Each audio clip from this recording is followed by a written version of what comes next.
Vandag staan ons stil by seker van die belangrikste persone in enige huisgesin. En dis die versorgers. En ons weet dat normaalweg dit op die vrou in die huis neerkom om te versorg. En ons sien dat dit ook in Jesus se tyd die geval was. Ons lees in Lukas 8 vers 1 se laaste deel tot by vers 3 dat die 12 disippels was saam met Jesus en daarby 'n aantal vroue wat van bose geeste en siektes genees was. Nou begin hy en hy noem 'n paar name. Daar was Maria, bekend as Magdalena. Nou Magdalena beteken letterlik van Magdala of uit die gebied Magdala, uit wie 7 bose geeste uitgegaan het. En dan Johanna, die vrou van Chuza, 'n hoë amptenaar van Herodes, en ook Susanna en baie ander.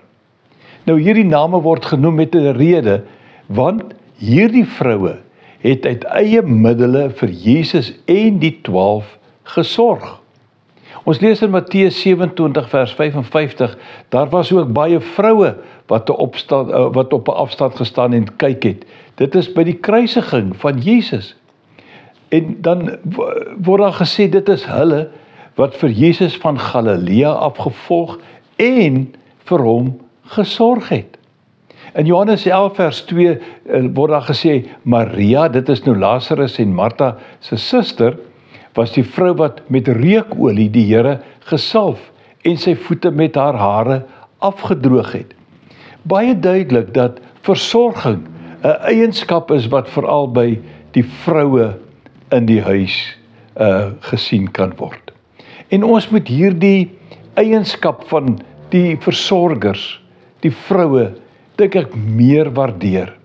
Ons is dikwels, miskien veral as mans, geneig om dit as vanselfsprekend te aanvaar. Maar kom ons waardeer die versorgers in ons gesin.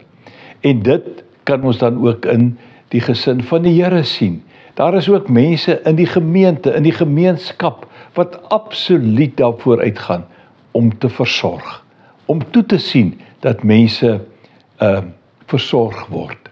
Kom ons waardeer hierdie mense en kom ons loop mooi.